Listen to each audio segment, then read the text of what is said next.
আজ আমি আলোচনা করব কর্কট রাশির অশ্লেষা নক্ষত্র নিয়ে।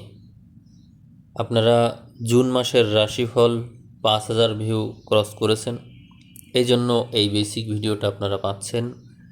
আমি এখন আলোচনা করব বিখ্যাত জ্যোতিষী কিরো এর বই থেকে। তার বইয়ের নাম কিরো অমনিবাস। তিনি পাশ্চাত্যের বিখ্যাত জ্যোতিষী। আপনাদের বিষয়ে তিনি তার বইয়ে কি বলেছেন সেটি আপনারা জানবেন। এই ভিডিওটা অত্যন্ত জনপ্রিয় একটা ভিডিও, কারণ হচ্ছে অন্যান্য নক্ষত্রও এই ধরনের ভিডিও পেয়ে অনেক অনেক প্রশংসা করেছে এবং ভিডিওগুলো মোটামুটি ভালো ভিউ পেয়েছে। এই জন্য আপনাদের এই আলোচনাটা আমি শুরু করছি। আপনারা ধৈর্য সহকারে দেখবেন, অনেক কিছু জানতে পারবেন। তো আমি শুরু করছি। কর্কট রাশিকে পূর্বে কাকড়া বলা হতো, কারণ এই সময়ে সূর্য আকাশে একবার পিছিয়ে একেবারে পিছিয়ে যায় এবং কাকড়ার গতির মতো চলে। এই কারণেই কাকড়া রাশি বা পরবর্তীতে কর্কট রাশি নাম হলো। বছরের এই সময়ের জাতক সর্বকাজে আপ্রাণ পরিশ্রম ও কষ্ট সহ্য করেন, আপনাদের কথা বলা হচ্ছে। কিন্তু আপনাদের ভাগ্যে চরম সুখ বা দুঃখ লেখা থাকে।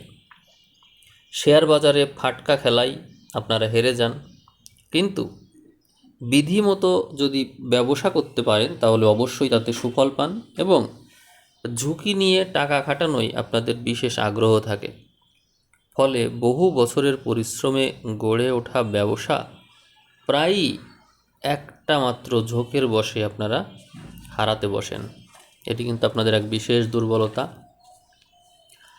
আপনাদের প্রতীক হলো কাকড়া, আর এই কারণে আপনারা কর্মে এবং চিন্তায় একবার এগিয়ে যান, একবার পিছিয়ে যান। এটি আপনাদের এক বিশেষ স্বভাব। সুনিশ্চিত পন্থা বা কর্মধারায় অগ্রসর হয়ে একটা বিশেষ চিহ্নে এসে পৌঁছাতে পারেন। তারপর হঠাৎ করে সবাইকে বিস্মিত করে দিয়ে সংকট মুহূর্তে আপনারা পিছিয়ে আসেন। জীবনের প্রারম্ভে অর্থ বিনিয়োগের নেশা ত্যাগ করেন এবং কিছু সম্পদ বিপদের দিনের জন্য সঞ্চিত করেন।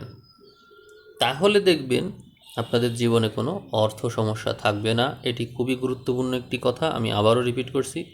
আপনারা জীবনের প্রারম্ভে অর্থ বিনিয়োগের নেশা যদি ত্যাগ করেন এবং সম্পদ বিপদের জন্য যদি সঞ্চিত করেন, আপনাদের যে সম্পদ আছে সেটি সঞ্চয় করতে বলা হচ্ছে, তা যদি না করেন তাহলে কিন্তু জীবনে অর্থ সমস্যা অবশ্যই দেখা যাবে। এটিই বলা হচ্ছে, এটি আপনারা মনে রাখবেন। বছরের এই সময়ের মানুষ এত উঁচুতে ওঠেন এবং যশের শীর্ষে আরোহণ করেন যে চোখ ধাঁধানো জনপ্রিয়তার হাত থেকে আপনাদের রেহাই মেলে না।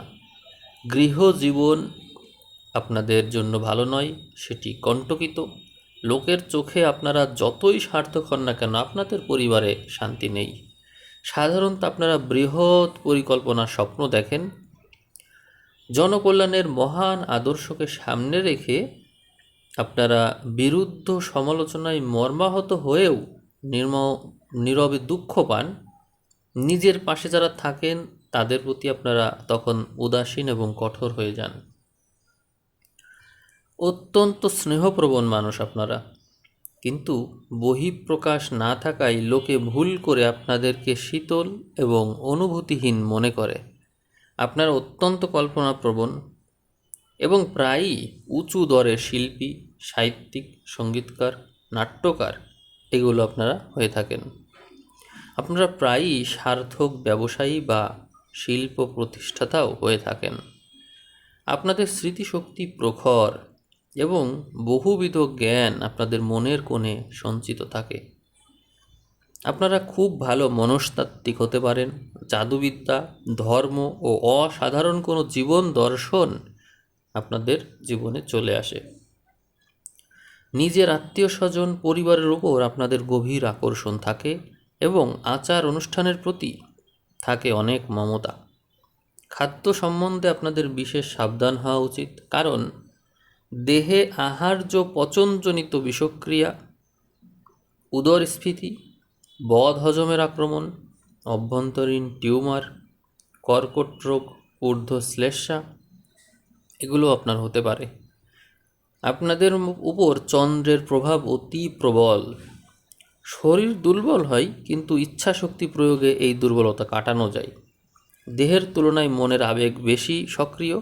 এর ফলে অধিকাংশ ব্যাধির উৎস হল অসংযত অনুভূতি এবং বিকৃত কল্পনা। ভবিষ্যতের জন্য দুশ্চিন্তা, উদ্বেগ ও আশঙ্কা দূর করা উচিত, কারণ এর ফলে স্বাস্থ্যহানি ঘটতে পারে।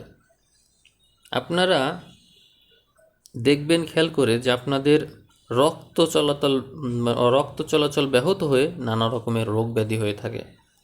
বিভিন্ন প্রকার বাতে আপনারা জর্জরিত হন, সর্দি সারতেই চায় না, আবার আপনাদের ফুসফুসও দুর্বল হয়ে থাকে।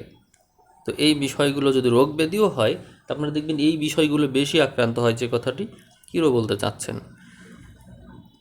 আপনাদের উপর বহু প্রকার আশাতীত পরিবর্তন আনা যায়। হয়তো অন্যদের কুচক্রিতায় আপনাদের অর্থ নাশ হবে। আপনারা অর্থ প্রয়োগে প্রতিনিধি সভা থেকে অনেক বেশি মুনাফা লাভ করতে পারেন। অর্থের আদান প্রদানে আপনাদের আবার একটু বেশি সাবধানতা অবলম্বন করা উচিত। যেখানে এতটুকু সন্দেহের অবকাশ আছে, সেখানে কাগজ, দলিল, চুক্তিপত্র, নথিপত্র ইত্যাদিতে স্বাক্ষর দেওয়ার সময় অতিমাত্রায় সাবধানতা অবলম্বন করা উচিত। অতি অদ্ভুত উপায়ে আশ্চর্য ব্যক্তিদের মাধ্যমে আপনার অর্থপ্রাপ্তি ঘটে। সম্পূর্ণ অপরিচিত উৎস থেকে অতি অসম্ভব উপায়ে আপনাদের হাতে টাকা এসে পড়ে। তেল সরবরাহ, তেল পরিশোধন, কয়লা, রেডিয়াম, প্লাটিনাম, বৈদ্যুতিক দ্রব্য ও প্রাচীন শিল্প সামগ্রী রপ্তানি এবং ঔষধ ও তরল পদার্থে আমদানির ক্ষেত্রে অর্থ বিনিয়োগ করে আপনারা সর্বদা লাভবান হয়ে থাকেন। জনসাধারণের জন্য দায়িত্বপূর্ণ কাজেও আপনাদের সার্থকতা আছে। সবসময় মনে রাখবেন, বৃহৎ গণপ্রতিষ্ঠান বা ব্যবহারিক কার্যালয়গুলোতে অর্থ নিয়োগ করে আপনি সফল হতে পারবেন। আর যে প্রতিষ্ঠানগুলো প্রত্যক্ষ বা পরোক্ষভাবে জনগণের প্রয়োজন মিটিয়ে থাকে, সেই দিকে বেশি মন দিলে আপনি ভালো করবেন। আপনারা আবিষ্কারক হিসেবে ভালো করেন। জমি এবং খনি উদ্ধার ও উন্নতি সাধনে আপনি যদি কোনো কাজ করেন তাহলে ভালো করবেন। আপনার মধ্যে ব্যক্তি ও পরিবেশ সম্বন্ধে অসম্ভব রকমের সচেতনতা রয়েছে। করুণার নিদর্শন আপনি, এবং সহজেই আপনার মধ্যে এই বিষয়ে সাড়া জাগে। জল যেমন ফুলকে ফুটতে সাহায্য করে, প্রশংসা ও উৎসাহ তেমনই আপনার প্রকৃতিকে বিকশিত হতে সাহায্য করে। প্রথম জীবনে আপন শক্তি সম্বন্ধে আপনি অচেতন থাকবেন, কিন্তু একবার নিজের পায়ে দাঁড়াতে পারলে অনায়াসে আপনি এগিয়ে যাবেন। কোনো বাধা আপনার উদ্দেশ্যকে ব্যাহত করতে পারবে না। আপনি তীক্ষ্ণ মস্তিষ্ক সম্পন্ন ব্যক্তি, জ্ঞানোদ্দীপক। যে কোনো বিষয়ে আপনার অসীম আগ্রহ থাকবে। সেই সঙ্গে জীবনের যে কোনো ক্ষেত্রে সবার উপর কর্তৃত্ব করার বাসনা থাকবে আপনার মধ্যে। পরপারের জগৎ সম্বন্ধে আপনার কৌতূহল আছে এবং সেই বিষয়ে চিন্তা করতে আপনার ভালো লাগে। আপনার ইচ্ছা বাস্তবে রূপায়িত করার জন্য আপনি অপরের উপর অত্যধিক চাপ দিতে পারেন। ফলে আপনার শত্রু বৃদ্ধি পাবে এবং প্রচণ্ড বিরোধিতার সম্মুখীন আপনাকে হতে হবে। শত্রুদের সম্পর্কে বেশি মাথা না ঘামিয়ে দৃঢ়ভাবে চলা আপনার পক্ষে শুভ হবে। জলপথে ভ্রমণ আপনার প্রিয় এবং সুবিধামতো আপনি এই ইচ্ছা চরিতার্থও করবেন। আপনার কখনো কখনো আর্থিক শুভযোগ আসতে পারে, কিন্তু মনে রাখবেন, সঞ্চিত অর্থ ধরে রাখা সহজ হবে না।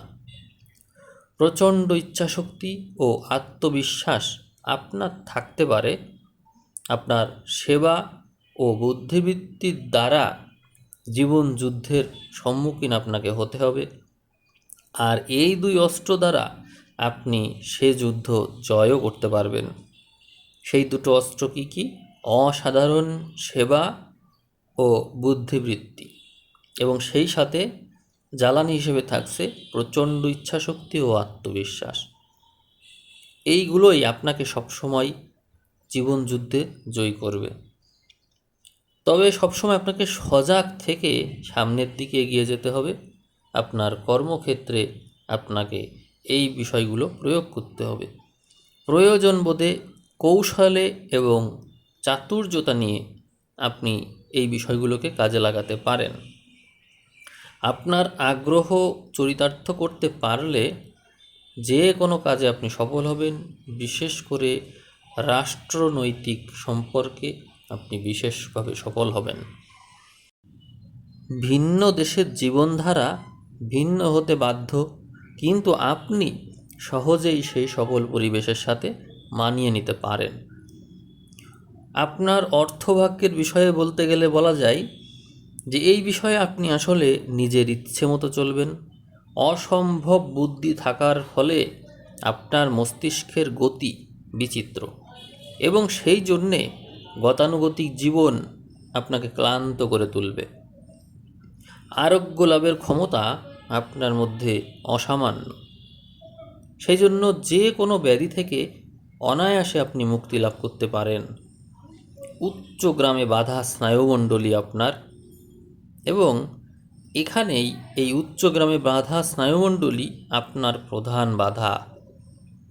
আপনি যথেষ্ট বিশ্রাম নিতে জানেন না। বয়স হলে দেখা যাবে মুখ কুঁচকে রাখার মুদ্রা দোষ আপনার মধ্যে রয়েছে, এবং পরের দিকে আবার পক্ষাঘাত হতে পারে। তাহলে এখানে একটা বিশেষ দুর্বলতা আবার আইডেন্টিফাই করা গেল। সেটি হলো আপনার যে স্নায়ুমণ্ডলী সেটি এত বেশি সক্রিয় যে যার কারণে আপনি বিশ্রামই নিতে জানেন না। এই জন্য কিরোর বইয়ে বলা নেই, তবুও আমি এর মধ্যেই আপনাকে একটু বলে দিই যে আপনি মেডিটেশনটা করবেন, মস্তিষ্ককে শান্ত করার চেষ্টা করবেন, তাহলে দেখবেন যে আপনার ঘুমটা ভালো হবে। যাই হোক, মেডিটেশন বিষয়ে ভিডিও আছে, আপনারা ইউটিউবে দেখে নেবেন কীভাবে মস্তিষ্ককে শান্ত করা যায়। কোয়ান্টাম মেথড নামে একটা ইউটিউব চ্যানেল আছে, এই কোয়ান্টাম মেথড লিখে সার্চ দিলে আপনারা পাবেন। ওখান থেকে আপনারা ভিডিওর মাধ্যমে আপনারা মেডিটেশনটা কন্টিনিউ করতে পারবেন। এখন কিরো পরবর্তীতে আর কি বলেছে সেগুলো বলে আমি ভিডিও শেষ করব। এখানে কিরো আপনাদের জন্য কিছু শুভ রং সাজেস্ট করেছেন। সেগুলো হচ্ছে যাবতীয় ফিকে রং, হালকা বাদামি সাদা ও ফিকে রং, হালকা বাদামি সাদা ও ফিকে রং, কপোত ধূসর এবং ফিকে রং। আপনি কখনোই কোনো গাঢ় রং পরবেন না, এটি কিরো নিষেধ করেছেন। আবারও বলছি, কোনো প্রকার গাঢ় রং আপনি ব্যবহার করবেন না। আপনার জন্য শুভ রত্ন হিসাবে আছে হীরা, মুক্তা, উজ্জ্বল সাদা পাথর এবং জেডের গহনা। এগুলো আপনার জন্য কল্যাণকর রত্ন। আপনার সবসময় সঙ্গে অস্ত্র রাখা কর্তব্য, কারণ এই বিশ্বের কর্মক্ষেত্রে আপনার বন্ধুর সংখ্যা খুবই সীমিত।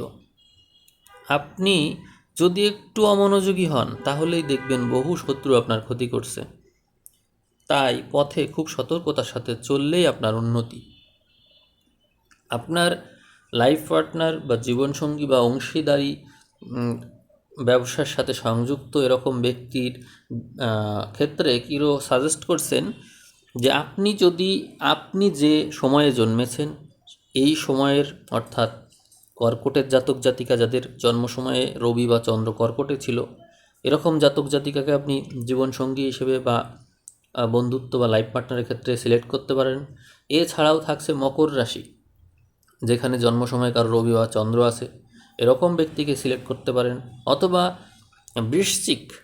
বৃশ্চিক রাশিতে যদি কারো রবি বা চন্দ্র থাকে এমন মানুষকে নিতে পারেন। অথবা মীন, জন্ম সময় কারো রবি বা চন্দ্র যদি এখানে থাকে জন্ম সময়, তাহলে তাকে আপনি আপনার বন্ধুত্ব, জীবনসঙ্গী বা অংশীদারি ব্যবসার সাথে যুক্ত করতে পারেন আপনার জন্য। তাহলে সৌভাগ্যের মাত্রা বাড়বে ছাড়া কমবে না। তবে লাইফ পার্টনার হিসেবে সবচেয়ে ভালো যেটি হয় সেটি হচ্ছে মকর রাশি, অর্থাৎ রবি বা চন্দ্র জন্ম সময় মকরে থাকবে, এমন হলে লাইফ পার্টনার সবচেয়ে ভালো হয়।